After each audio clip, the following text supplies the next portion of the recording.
The Simpsons is probably one of the most parodied pieces of media ever made, mostly due to its popularity. Being the longest running sitcom of all time, there has been 35 years to poke fun at the Yellow family, and due to its immediate recognizability, you see a cartoon with yellow skin, you immediately go Simpson with jaundice in a close second. It's incredibly easy to parody and have the majority of America quickly get what you're going for, no matter how poorly done it is. As the creator of The Simpsons, this makes my eyes hurt. What's the problem? So of course, in the mid-2010s and even now, The Simpsons was a favorite to spoof in online animation circles, with huge Flash animators like Oni NG, Yukino Joe, and Senor Pello all taking a crack at the show. It alright. It not subtle or nuanced. It tasteless and lukewarm. But it alright. But I think that there is a special brand of internet parody, one that goes beyond simply spoofing the work and fully deconstructs it, rebuilding the foundation into a new, uncomfortable, often horrific form. Lasagna Cat is the obvious and probably most popular example of this, beginning as a silly spoof of Garfield and, while continually keeping an offbeat sense of humor, slowly increases in budget, scope, and genuine meaning as it turns into a genuinely horrifying arthouse film that still parodies the hell out of Garfield and its monotony in its finale, sex survey results. Hell, the Simpsons themselves hired out to the experimental animator Don Hertzfeldt to create a similarly uncomfortable look at the future of their own show. A future where everything has been dismantled and the characters you love are husked of their former selves. Like a surrealist version of the seasonal rot The Simpsons itself has been going through for decades. But before both the Don Hertzfeldt couch gag and sex survey results, there was Bonnerland, better known by its older name, Hommer Simpson, a parody series equally surreal and disturbing, but infinitely more dense. Bonnerland was a web series created by Australian filmmaker and animator Hutz and a rotating cast of anonymous collaborators that began life as an MS Paint shitpost in 2011, one that slowly transformed into an online surrealist magnum opus over its 8-year lifespan. Now, that sounds similar to Lasagna Cat, but what makes Bonnerland special to me is rather than simply poking fun at the constant renewal of obviously dead properties, Bonnerland tells a completely new story with The Simpsons as a form factor, transposing our favorite yellow family into a genuinely nightmarish collapsing world, filled with trauma and sorrow, in equal parts absurdist comedy. The thing I can compare it most to is Twin Peaks: The Return, but this was years before The Return even premiered. I think even without the context of The Simpsons, a lot of this series is just a really good, interesting mystery. I feel like I cannot stress enough how genuinely revolutionary Bonnerland was. The series began in 2011, and even though it takes a couple episodes to build up, the 5th episode in the series, where in my opinion it really hit its stride, premiered just a few months later. The first episode of Bonnerland premiered before Don't Hug Me, I'm Scared. Barely anybody had done a long-form work of interconnected surrealist art on the internet before, one that was built to be analyzed and deconstructed. It was years and years ahead of its time. Its only contemporary was the other surreal MS Paint Simpsons parody, Bart the General, and that was nowhere near as in-depth as Bonnerland would end up being, though it is great and I would highly recommend it. Marge, you're breaking my heart. And yet, despite this, it has gotten zero recognition. The original 2011 upload of the first episode has only 150,000 views. The complete 2024 remaster of the entire series, so far, getting only 1,500. Maybe people just weren't ready for it. But I think now, in an era where videos analyzing similar experimental parodies get millions of views, the people are ready to dive headfirst into Australia's strangest, funniest, most disturbing, and most revolutionary web series.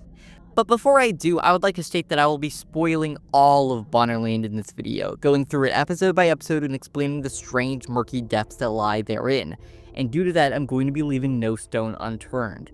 If you would like to get the raw, no protection Bonnerland experience, I would highly recommend clicking the link in my description to watch all 2.5 hours of Bonnerland immediately.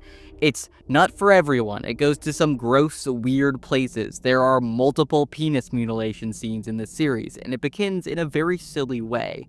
But I swear to God, by the end, you'll genuinely be shocked that they were able to make this on a web series budget.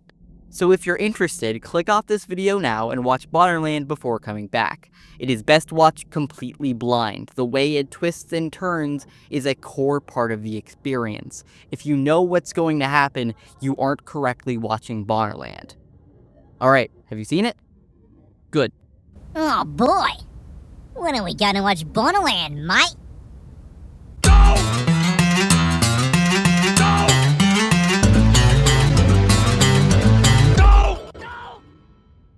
Bonnerland has a very strange beginning, closest to the MS Paint shitpost that predated it, like Bart the General, the works of pilotredsun, and Dilbert 3, focusing more on weird surrealist gags rather than telling an ongoing story. But that doesn't mean there's not anything here. We exist in a strange alternate version of the Simpsons universe, each character slightly wrong with names like Homer and Lissa. Everyone talks in this very stilted, monotone way, recalling bits from The Simpsons in ways that are often overly simplified and uncomfortable. Bart, you're my boy. Lissa and Maggie are the kids, and Marge is mom. Eat the clothes. We are immediately told that this is not the Springfield that we know. This first episode is odd, and I think the main reason people are immediately turned off from the rest of the series, because there's not much here. We can see some light family tension that could be expanded upon later, Homer begging Lissa to stop playing her saxophone, Marge angrily yelling at her for being a vegan, but the majority of this episode is very clearly Hutz just riffing on Simpsons gags and characters he remembers. You can very much tell that he didn't intend to do very much with whatever he was making here. At its core, this first episode is a joke. But then there's that ending, and that's where Bonnerland really starts. Homer finds Maggie, dead, in her crib. Of slept, presumably. Oh, Maggie is dead of slept. This is the catalyst for the entire rest of the series. The domino that leads to everything else. This is the core of Bonnerland. Immediately in the second episode, we are introduced to Man-Mole, who begins speaking through Homer's TV set. Man-Mole has an omnipotent role in the series. While we do sometimes see him as a human, he is shown to do a lot more supernatural things, such as speaking through the television. You can interpret him as the angel on Homer's shoulder, desperately trying to make him right his wrongs. In this scene, Man-Mole begins to imply that Homer might have killed Maggie, or at least his sins have somehow led to her death. And while she is in heaven, Homer has to deal with that guilt. He, doesn't take it well. Oh. Oh. Oh. They will never catch me now. So I think you can think of this as a sort of edgelord gross out bit, and while that is probably the intended case, we are still in pure shitpost Bonnerland territory. I think with the context of what comes after, we can see this as something more meaningful. Homer is emasculating himself, removing the symbol of his manhood, what brought Maggie into the world, and perhaps what he thinks led to Maggie's death. We see this theme of emasculation recalled through the series, so keep it in the back of your brain. At this point, the family tensions, originally comedic sitcom fare, begin to fully break down. Light conversation turns into Homer suddenly yelling at Marge, leading to her having a mental break, sobbing and harming itself. It's still silly and cartoony, but you do see that Maggie's death is doing something to this family, making the traditional joke of The Simpsons seem sour and tasteless in a new context. In the living room of the Simpson house, we see Maggie's dead body on the wall, haunting the family as they try to distract themselves. No matter what they do, the death and possible murder of their youngest daughter continues to live in between every word. At the end of the episode, it's revealed that the penis mutilation scene was out of order, happening later in the day after Marge and Homer have uncomfortable sex. He felt so ashamed of this accident that he harmed himself before we see him reporting the death of Maggie to the police, confessing to his crimes. I think I'm making this sound a lot darker than it actually is. A lot of Bonnerland is still very silly and absurd. At this point, the characters are still MS Paint parodies, and these episodes are filled with dumb non-sequiturs that tend to just exist for a laugh. Even later on, the show never loses its sense of humor about what's going on. But darker subject matter is clearly moving to the forefront, this simple parody gaining an ongoing story. We are seeing this series evolve. Episode 3 begins with a news broadcast revealing that Homer was found guilty for his crimes, as well as telling us that Apu died sometime before the series began. In prison, Homer is completely given into his self-loathing, saying, There is no jail worse than the jail that is my guilt. The rest of the series going forth will be Homer trying to grasp this guilt while continuing to be a father, a family man. Man-Mole, continuing to be a force of good, releases Homer from prison, giving him a second chance to be a better person. Marge is now pregnant, and Grandpa Simpson lives with the family. The world continues to change and evolve. We see more glimpses of Springfield outside of the family at this point. While he has a minor non-sequitur role in this episode, this is where we get introduced to Milhouse, renamed to William, who will be possibly the most important character in this series' second half. Though, for now, he's just kind of gooning over Marge and possibly murdering people. I don't know, this bit kind of comes out of nowhere and it doesn't get referenced again. I want to be clear here, there's a lot of skipping over in this summary. I know it might seem like me just explaining what happens in Bonnerland, but I could go way more in depth on nonsense that isn't really thematically or plot relevant. It really just exists as a funny joke. Because this is still an absurd comedy series. Like Grug. What the fuck is Grug? Do you think Grug is the key to this analysis? I don't think he is. I think he's just hanging out. I will not be talking about Grug. Okay, I'll talk about Grug a little bit. I like this line a lot. I hate these drug rats. I hate being a grug rat. I lost control of where my life was at. Okay, that's it for Grug. Bye, Grug. Bye. Bye. Anyways, Hommer sees an ad on the TV for Deutsch beer being advertised as a beer of men. Again, that theme of masculation popping back up, and quickly becomes addicted, drinking away his guilt with a newfound escape. Deutsch is otherworldly, but he quickly begins feeling withdrawals, eyes turning red as he becomes violent, other beers making him vomit before fully giving into his violent withdrawal and forcefully killing the fetus inside of Marge, continuing the cycle of child death. Despite Man-Mole's intentions, it seems that letting Homer out has just shoved him deeper into this violent spiral. And it's beginning to look like something is possessing him, possibly through the allure of Deutsch beer. While I mostly skipped over the William misadventure in this episode, there are a couple moments I'd like to mention. We see the school's attempt at a sex ed class, and it is incredibly repressive. Sex education? You have 2 babies, and the children you must procreate with the penis and the girl hole. But you can't do this until you're 23. I'm warning you, kids. Bad things happen when this is done. Oils and icky oozing and birth of babies. I'm telling you this to save you from sex. This weird view of sex is a constant in Bonnerland, and I'll take note as it pops up throughout the series, as this portrayal of sex as a dangerous act will begin to help us unlock more about Homer's psyche and why he acts the way he does. For now, after presumably going through full Deutsch withdrawal, Homer wakes up in the hospital and reveals that his lifespan has been halved, and that he will be with Maggie soon. Why Homer is dying is never revealed, and it doesn't really matter. All you need to know is that Homer is on his last breath, and he can't be this father figure for long. For now, he drinks it away with more Deutsch. After a sign bluth, we get the 4th episode in this series, focusing on Lissa's birthday.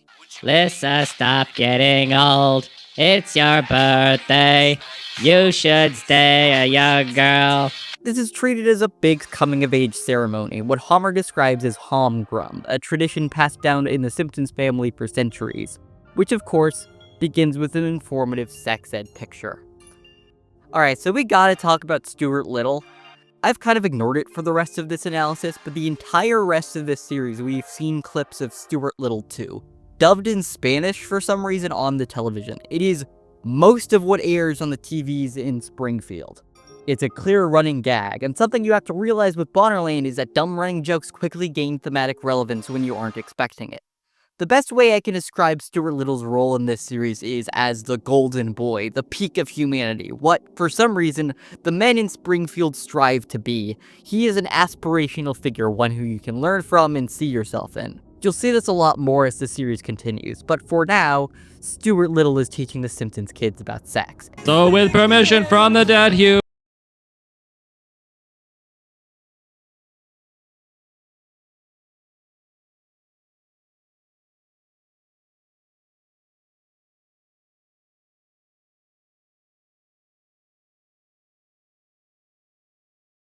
More of sex as this violent, dangerous, and sickening act. You will cry and you will bleed. So at this point, we begin getting more information about the power plant and the weird and sinister activities going on in there. Perhaps the reason for Homer's firing.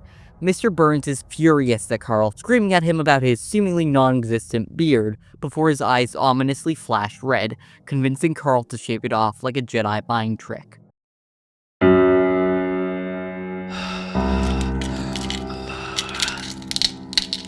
Quietly and with dignity. So, something fucked is going on in the power plant, and we'll get more information soon enough. But for now, let's go back to the Simpsons Homgrum adventure, this big coming-of-age initiation ceremony.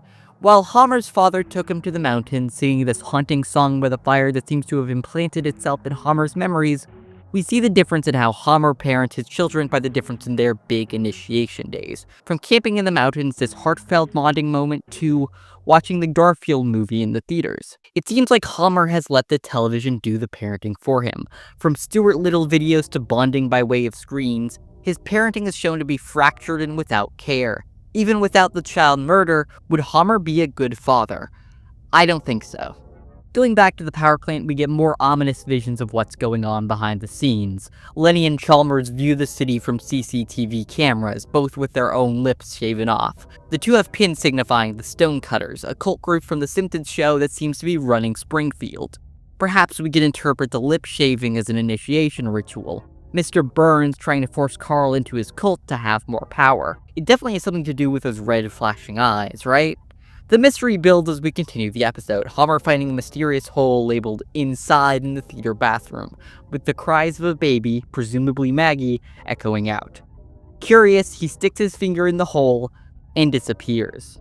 Then all hell breaks loose. This is the big turning point for Bonnerland, where the series fully embraces itself as a nightmarish character study of a broken, guilty man and how he interprets the world around him. While the series beforehand has been absurd and surreal, this is where Homer completely retreats into his own brain and the dreamlike mechanisms inside of it, which he never escapes from for the rest of the series. So here's my summary of what I think happened. Up to this point, we have generally stayed in a quote-unquote realistic, generally show-accurate, outside of a few moments, Springfield. We could think of this as, in Homer's perception, reality. However, at the end of episode 3, we learn that Homer is dying and does not have much time to live. I view this scene in the bathroom as Homer's collapse, going fully comatose as revealed in the beginning of episode 5, fully removing himself from the material plane and going deeper into his own brain as it runs on autopilot, desperately trying to pick up the pieces from his own guilt-ridden and broken memories. I do not think that these first 3 episodes are truly reality either. We see what reality looks like later on in the series, and it's nothing like this, but it is Homer's memory of reality. Now we have no memories to rely on. We see Homer in a 3D animated museum of sorts, dark, quiet, and alone.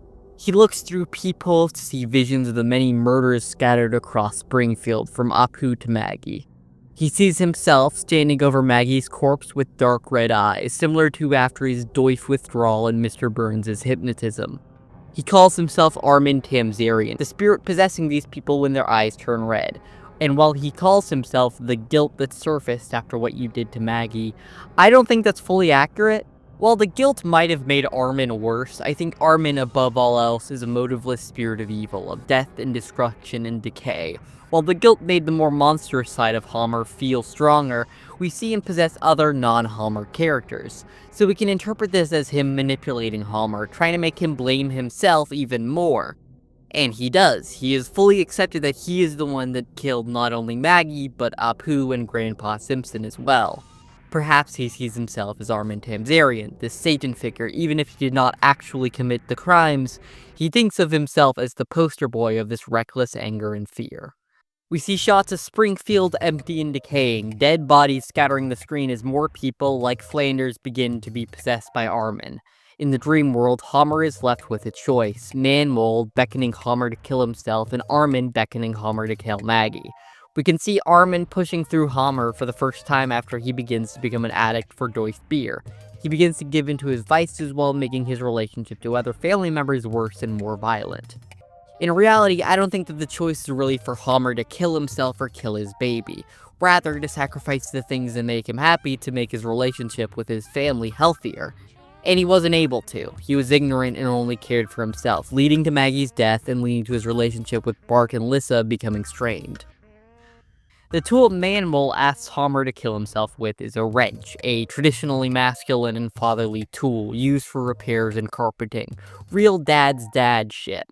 I see it as a representation of being the father figure, the better man that Homer can never be. He must sacrifice the things that make him happy to be a good parent, a good person. We never see Homer's choice. It doesn't really matter because from the rest of the series beforehand, we know what he chose. You can't undo your mistakes. And now, we're at episode 5. Sorry, Marge! Your husband Homer is in a coma! Does this mean he is dead of slept? No, this means that he's slept off dead, Marge.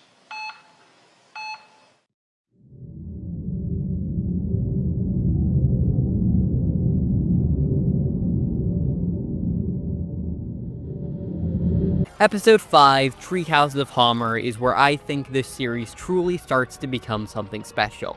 Well, we've stayed so long in this silly MS Paint shitpost. When the series begins to fully lean into multimedia, it hits you like a curveball. This episode looks good. Like, really good. And not only that, aesthetically, it was really only one of a kind, at least on the internet. Remember, this released in 2011. I genuinely cannot think of a similar web series that was doing this dark, uncomfortable live-action surrealism, especially one that looked this high quality. Imagining a 2011 YouTube viewer expecting more pilotredsun style shitposts and seeing this, a genuine, honest-to-God surrealist short film made with care and love, it must have felt like being there for the moon landing, man. I know that when I saw this in my youth, when the series was first coming out, I mean, I was a few years late to the party, and I was still blown away by just the scope and atmosphere of it. Nothing else on the internet was like this. If you were a fan of YouTube in this era, which I generally was, but not really on the weird horror side, if you can remember a web series curveballing this hard and doing it so well and clearly made by people who know what they're doing in 2011, please tell me. Because to me, this felt like the seed to so many internet projects that would come after that just never gets talked about.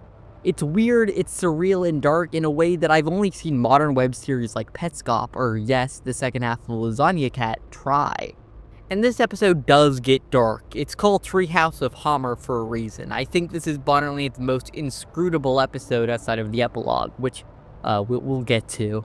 At its core, this is a collection of strange, dreamy scenes that all coincide with how Homer views himself. He watches himself on the TV, for Christ's sake.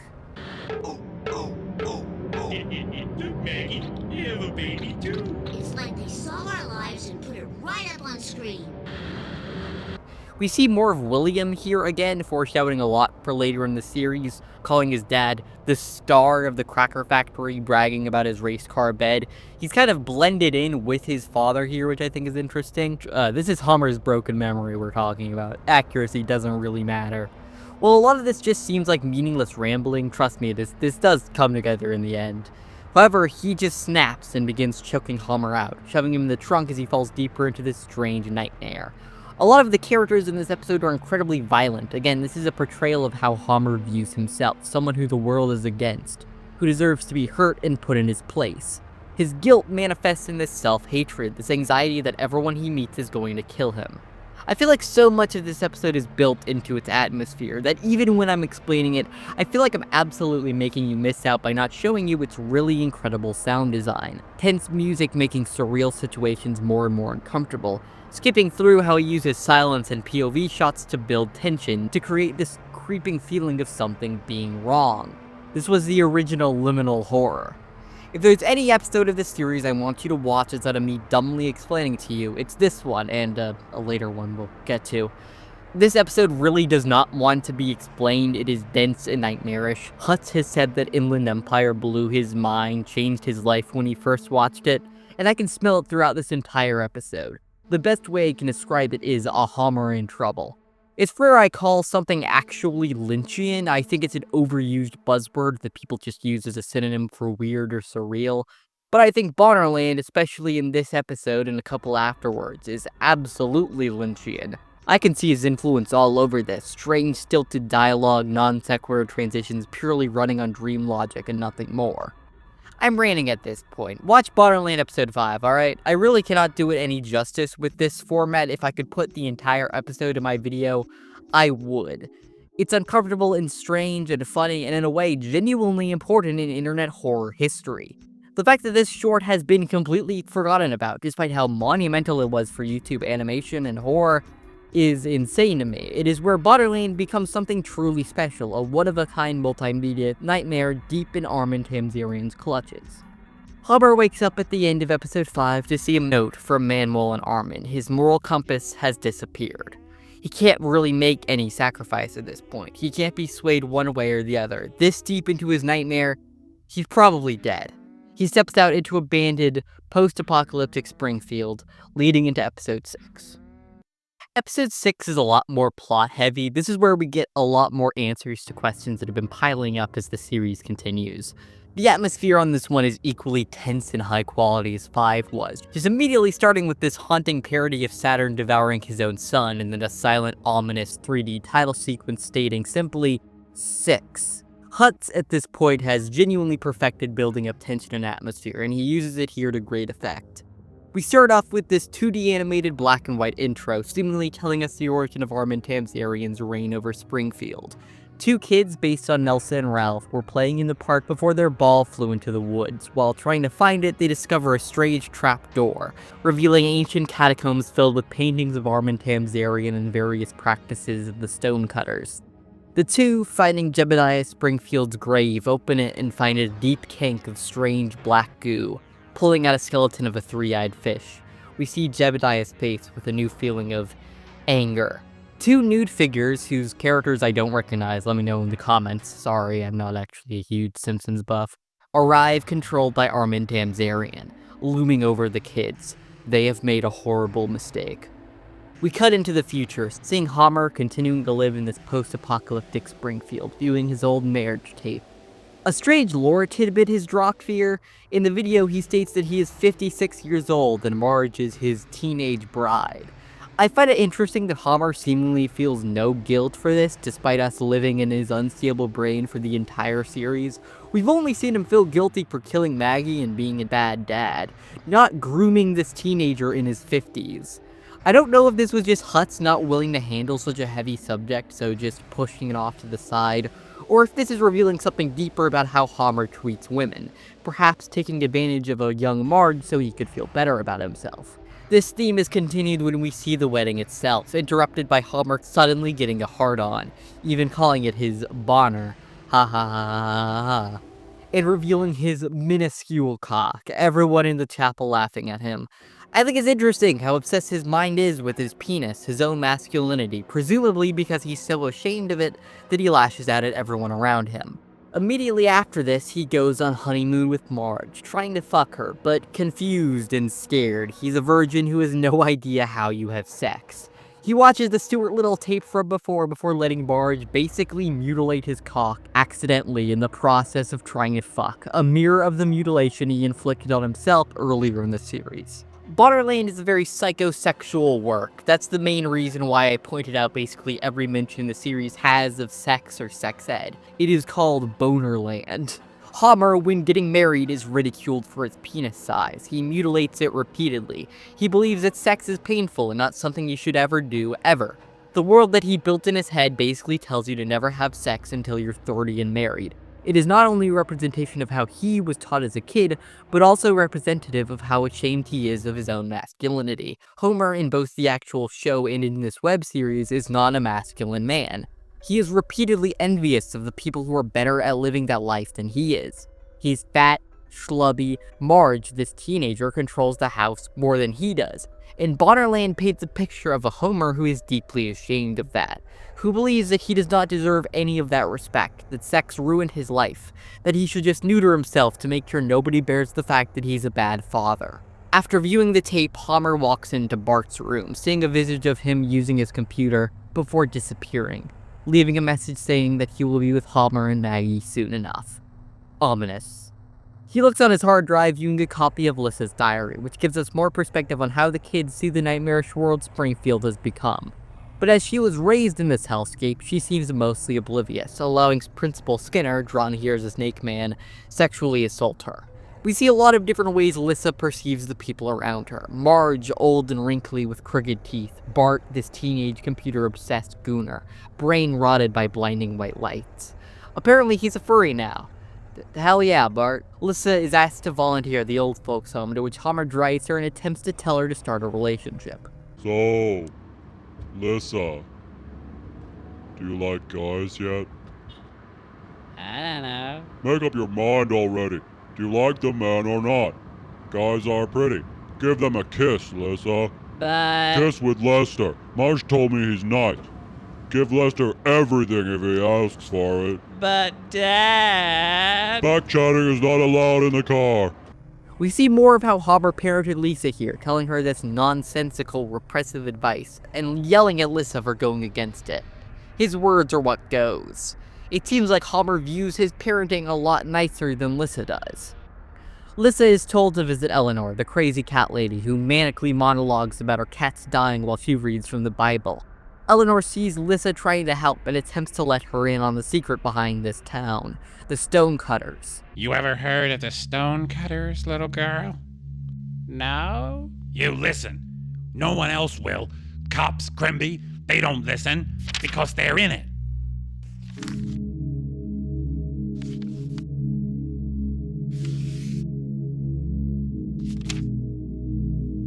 That old man Burns. Their headquarters is the plant. Killed my husband, cut off his lips. Weird things will happen. Crazy people everywhere. Famine, disease, murder. All the beautiful children gone. For what? Profit, greed. Get out of Springfield, Bart, and never drink the town water. Drink a Doif instead. I find it interesting that Doif is continually shown to be both part of the reason why Hommer's family fell apart, as well as an escape from Armin Tamzarian's control, presumably a part of the power plant poison filling the tap water. I think the more we learn about the truth about Springfield, the more we realize that even if this dark force was not in control, Maggie still would have died. Hommer would still have been an abusive, terrible person who married an underage girl, barely took care of his children, and was a horrible alcoholic. No matter how much it helped against the control of Tamzarian, it still led to the anger and violence that it represents. No matter how guilty Hommer feels about it, he still blames it on this evil force, rather than the evil person that he is. Again, he refuses to admit to marrying a teenager here, and I think that spells out something about Hommer's mindset.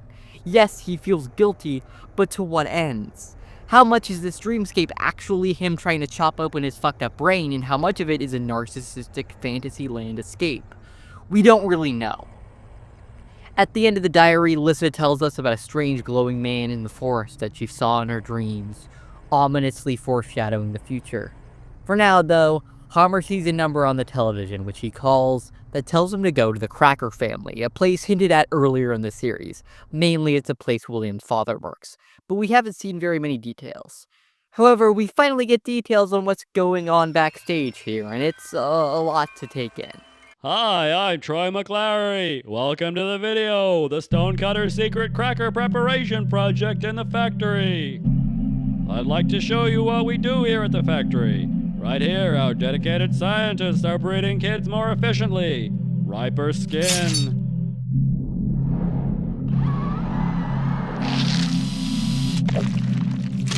Not enough cracker kids in Springfield. Must accelerate the process. Cracker blood is the only way in. Ain't that right, Blessing? I'm Blessing Van Houten, and I approve this message. I'm a cracker to be. I'm a cracker to be. And I'm hoping that they'll utilize me. There's a lot of children that have got too much freedom. I want to make it legal for stonecutters to eat them. 'Cause there's limits to morality.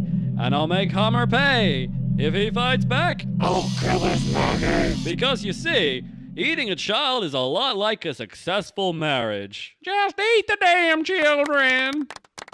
I know that was a bit of a long clip, but I think it's probably the best way to explain what they're doing at the Cracker Factory without sounding utterly insane. This was pre-2016, by the way, pre-Pizzagate and Q. They were early on the baby-eating conspiracy stuff, it's insane. Anyways, we finally have more details on what exactly the Stonecutters are doing, why they seem to be killing everyone. Presumably to cull off the non-perfect cast of Springfield and breed better children, in order to either literally or metaphorically consume.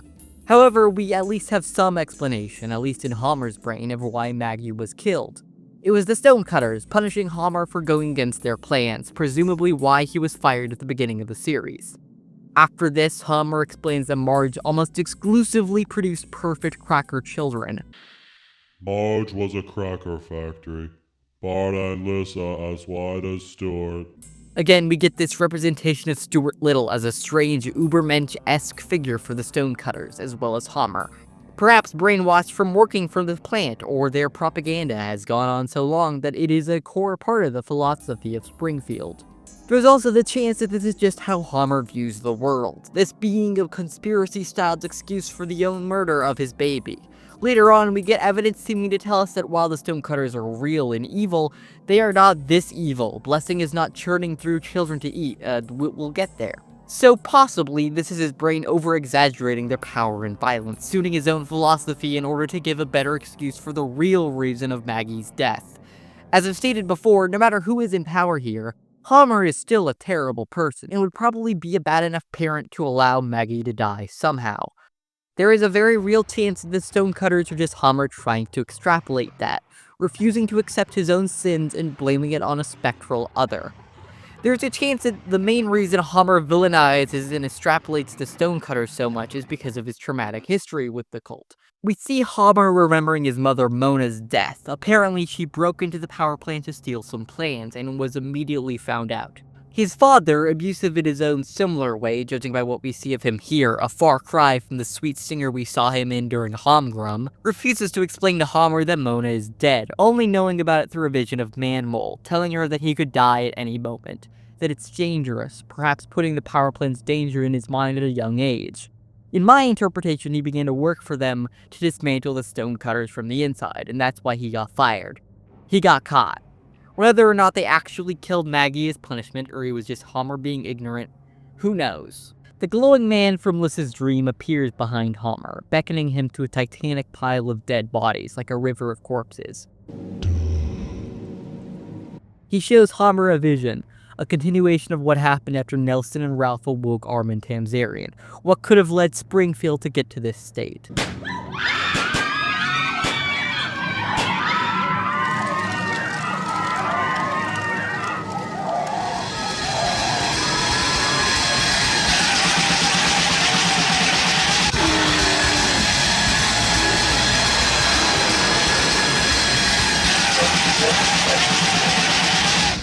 The stonecutters presumably fully took control, massacring Springfield in order to make way for a new age of perfect cracker children, which, judging by the state Homer is seeing Springfield in, probably did not end very well either. The glowing man takes him to an ominous flashing portal, which he falls into, allowing himself to get sucked deeper into this self-conscious dream world, deeper and deeper into this fantasy land. In the next Hommer Simpson short, which is child 6.5, making this a clear interlude, we see where this leads Homer. Since it's only a minute long, I'll show all of it here since I think it has some of the most striking imagery of this whole series. So, play the clip. My name is Herb H. Simpson. The H stands for Hans, in case you wanted to know. We live at 742 Evergreen Terrace, right here in the Bonnerland suburbs. My wife Selma and I have 3 kids. Eliza grew up to be a columnist for the Reader's Digest. Lester became a Silicon Valley entrepreneur. And Gaggy will grow up to be anything she dreams of, and no harm will ever come to them. This is the way things should have been all along. Innocence preserved. Nothing in the world to fear.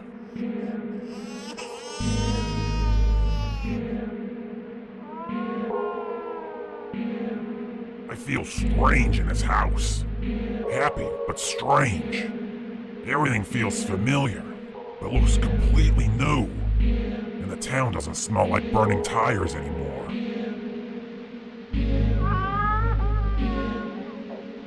Leaving the house would be a bad idea. There's something out there I don't want to see.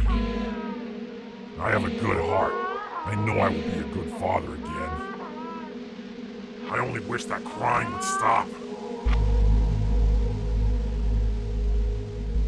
This is one of the most interesting moments of the entire Bonnerland series to me. It shows Homer's psyche in full panic mode, completely disassociating into this new reality.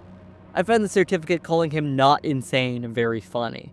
But the most interesting part here is that despite this perfection, this being how everything should be, we are still led to believe that this is going to end the exact same way. Something dark clearly happens after the screen cuts to black. There is still something evil outside. Herb, despite everything he claims, is still Homer, and he will still kill his child. No matter how much he tries, he cannot undo what he has done, and eventually the cycle will begin again. We don't see that cycle. Instead, we see William. I hate my dad.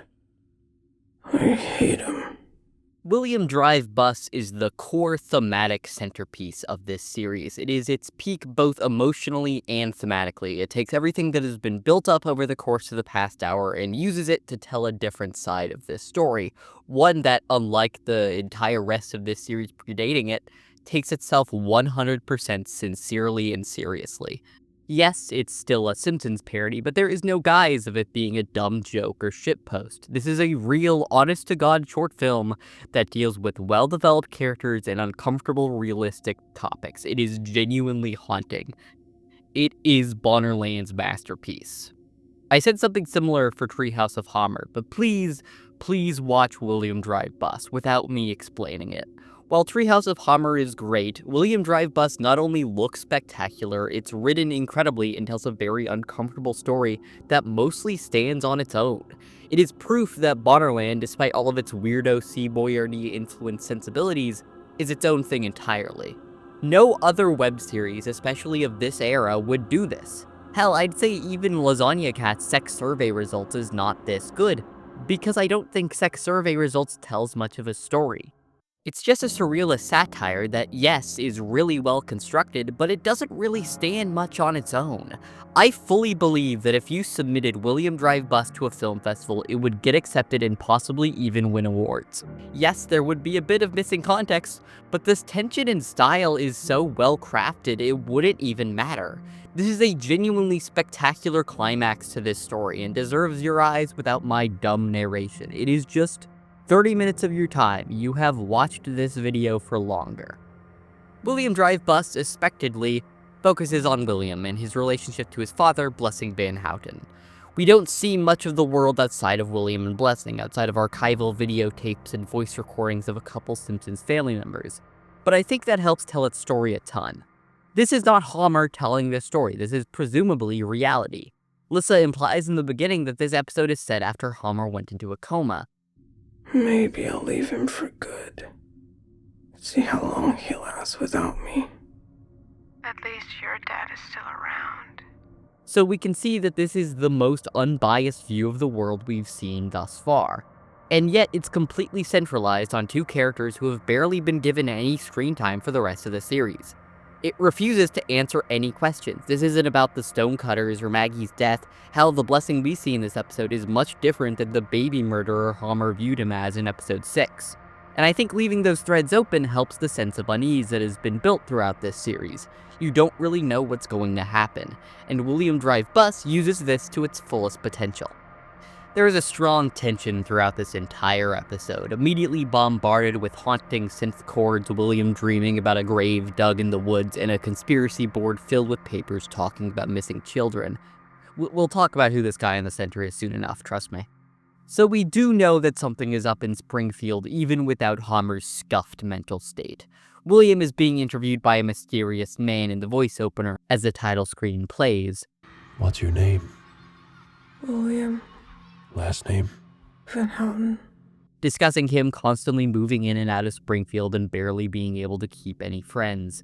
We also see Blessing for the first time. He is immediately shown to be a depressing, stunted lump of a man. He wears diapers, he sleeps in a race car bed, he eats exclusively rice. He wears only one shitty, stained wife beater for nearly the entire runtime of this short. He's already a fascinating character.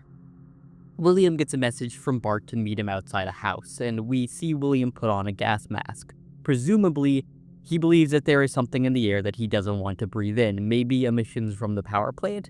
Perhaps this is why everyone's yellow, who knows? William apparently has not seen anyone outside of his dad in months, so he's clearly rushing to see his good pal Bart again. However, when he goes to the location, nobody is inside. It is empty and extremely ominous. Again, incredible use of tension this entire episode. We see the stonecutter book the crazy cat lady had in episode 6. Perhaps this was her old home that she quickly had to evacuate. William stuffs it in his bag before continuing to explore, finding piles of crumpled up flyers he put up to try and find whoever is kidnapping all of these kids. Even worse, the car seems to be scoping out the place too. He's being followed. When William gets home, he gets a call from Bart scolding him for running away, despite the fact that Bart never actually seemed to be there. Not only that, but he knows that the book was taken from the house. Something is up here. After this, we see more of Blessing, and man, what a sad, sad person he is. You are the example of your family. Your son or daughter looks up to you. You exemplify the core principles of business excellence. It's your day.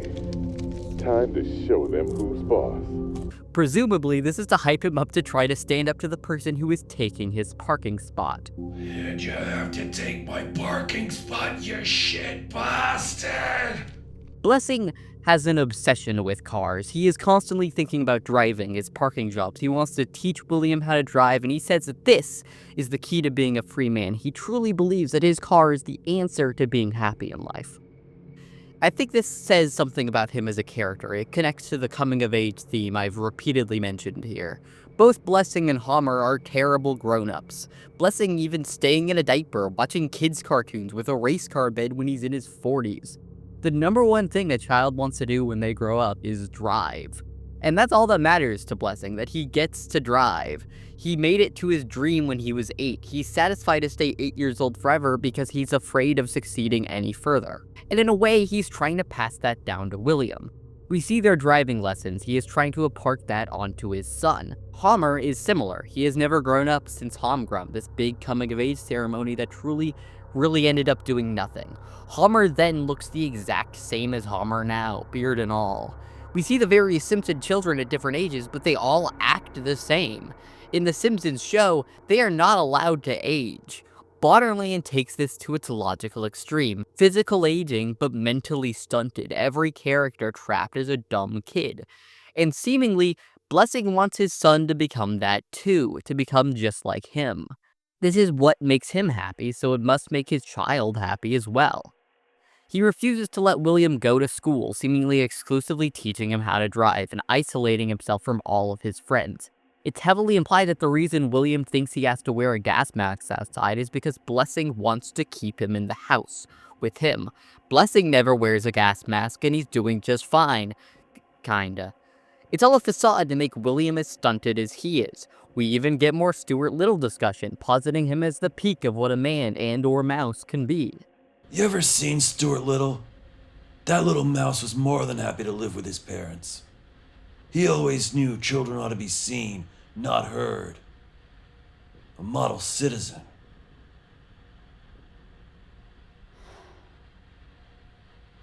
Why can't you be more like Stuart? The driving lesson might genuinely be my favorite scene in this episode. It's so weird conceptually. Since Blessing wants to make William think that the outside is dangerous, they do driving lessons in the garage, pretending like they're driving. Like that will actually make a difference on how he actually performs on the road. It's such strange imagery, I love it. There's a great moment after where Blessing tries to show William a tape of his mom, who seemingly left when William was young, singing. He puts it in the car, preparing for the tape to play, and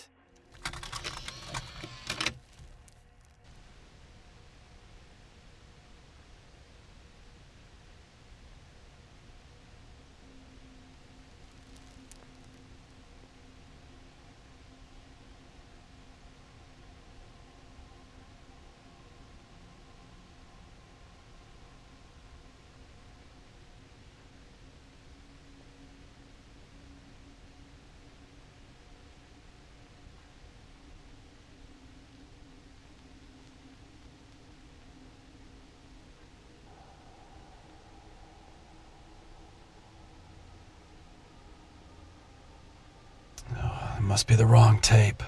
it's great, just so viscerally uncomfortable. But we also see Blessing as a more emotional and human character. He really does believe in his child. He wants to see him drive a car and become an adult in his eyes. But he still always wants to be there, in the passenger seat, going from point A to point B. Lisa calls in and tells William that his father was in the same class as the man from the poster, apparently Chalmers' brother. How Lisa knows this, I don't know. I have a theory, but we'll get to it later. She implies that Blessing is in on it. She's building up a conspiracy. Ooh. We see some flashbacks to Blessing's life with his wife Luann, seeing how terrible of a husband he is in various ways. He's always been this stunted, apparently, watching forgotten kids' cartoons while she's desperately trying to name the baby. He's coming up with some great options. Well, anything? How about Blessing Jr.? However, the most important moment in these flashbacks is the final one, what seems to be a dream sequence that helps explain Blessing's relationship to the Stonecutters a little bit. I haven't seen this book since I was a child. Where did you get it? I don't know. Are you sure you don't know? I really don't remember, Luann. You're not in trouble, Blessing. You just need to know. Again, I have a theory on this, but we'll get to it later. However, I will say that I do think Blessing is telling the truth. I'll get there, I promise. The last flashback we see through a forgotten tape William finds inside a Stuart Little case is Blessing sobbing violently in his room, possibly after discovering his connection to the Stonecutters. Blessing gets a call from a man named Neville. Something happened to them as kids, something that Blessing is trying to move away from, and Neville seemingly has not. We don't get much about what it was or who Neville is, but it does clear up later. I'm sorry I keep putting pins in things. This is a great short film that sets so much up in such a short amount of time. I kind of gotta set it up like this. Anyways, William had overheard Blessing on the phone and theorizes that it could have something to do with the man on the poster, that Blessing also knew as a kid. He believes that his father is in on whatever is going on in some way. So despite knowing the risks, he leaves. Despite Lisa earlier telling him not to run away from his father, she seems to be egging him on, telling him to meet up with the mysterious man in a car, one who, suspiciously, looks like the man in the posters. This man is Neville, and he was the person interviewing William in the voiceover at the beginning of the short. And again, this is where I feel bad about the format this video is, because the scene where Neville talks to William is incredible. It's tense and uncomfortable and builds so much in such an interesting way. It's a really haunting viewing experience, and I can't really give that to you without just showing you the entire scene, which I also don't want to do. It's tough out here. But the summary is that Neville knew this boy, a bully who mysteriously disappeared one day after school. He was last seen next to a car that presumably kidnapped this bully, who I interpret to be Blessing, as well as a young Neville. We don't get much information about what the man in that car did, however I interpret it to be a stonecutter, kidnapping them in order to turn them into quote-unquote cracker children, though whether or not they are actually involved in the cracker factory is up to your own interpretation.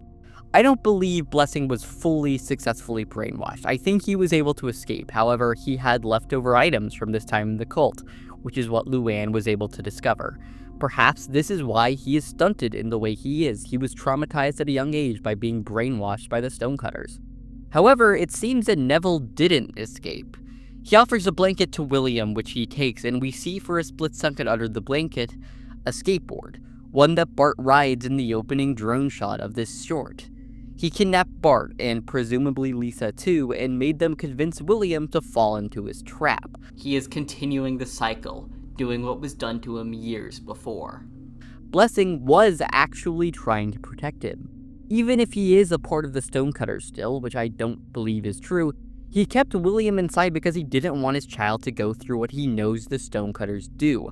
I don't think the stonecutters kill babies like in Homer's Nightmare World, but they do definitely change them, destroy them from the inside, and turn them into something new, as white as Stuart.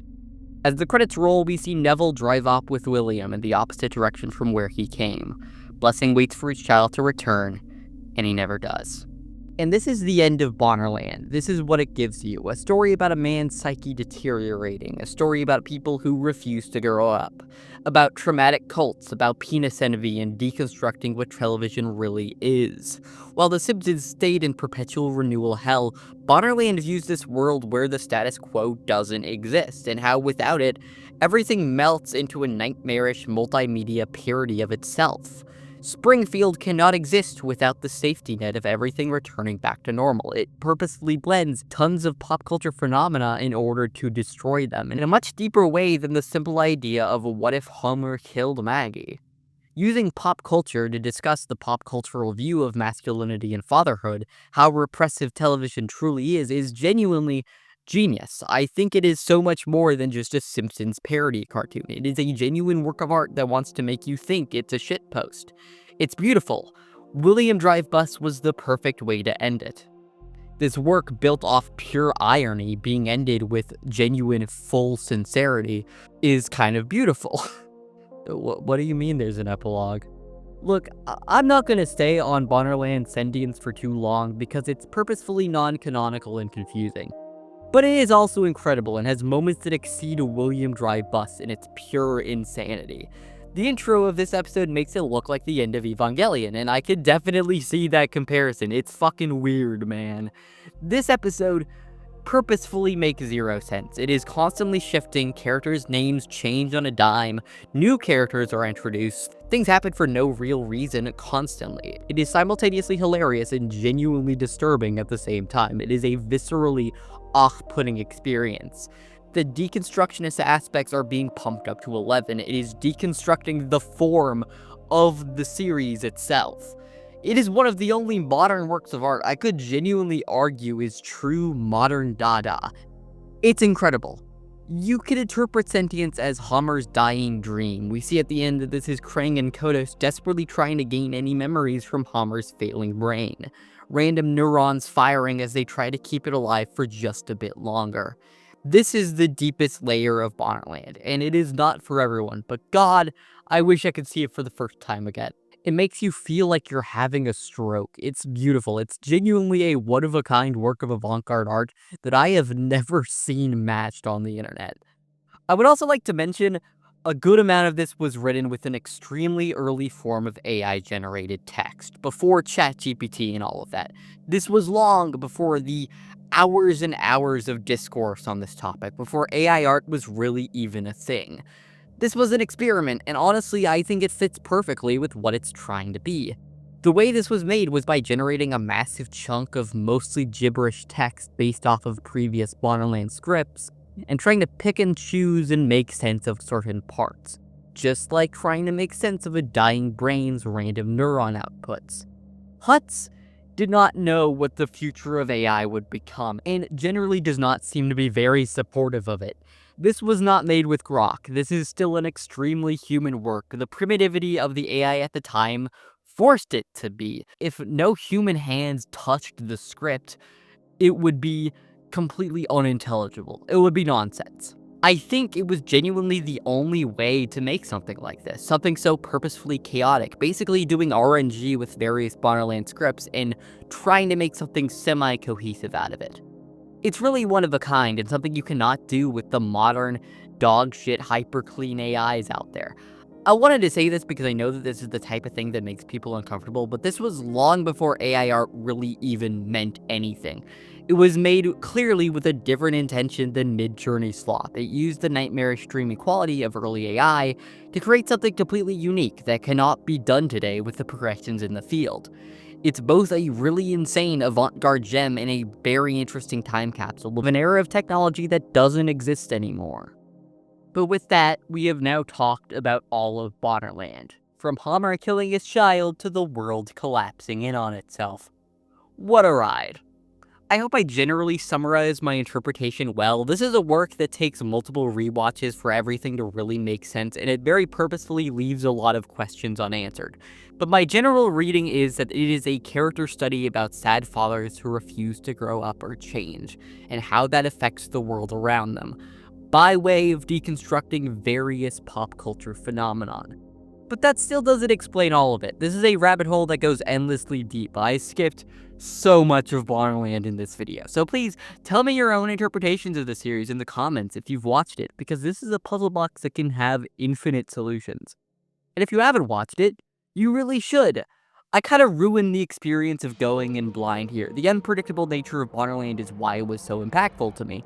But even then, I didn't talk about a ton of stuff in this series. I purposely skipped over all of Seinbluth, which is its own can of worms. I hope I've conveyed to you how truly unique and ahead of its time this series is. The fact that it's still this dumb YouTube shitpost at its core but still has all of this real, genuine passion is so unbelievably impressive.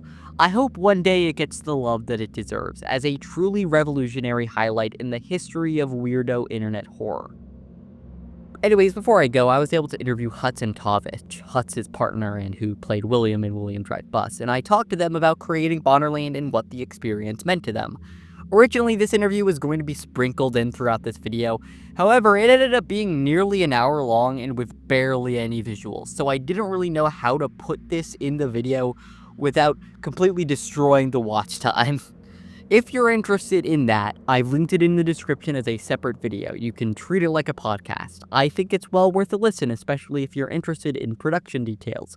How the hell they were able to make William Drive Bus look so good. Their experiences making a web series with their friends that started off extremely stupid and slowly became something they were very passionate about.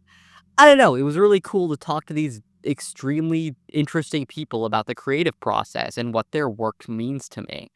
Go check that out. Support these cool Aussies as well as their upcoming feature video Death Pit, which looks as incredible as Bonnerland and a project I've been excited for a while. What I've seen looks great. They deserve all of your love. Anyways, I'm Rebecca Kimple. Thank you for watching, and I hope you have a good night.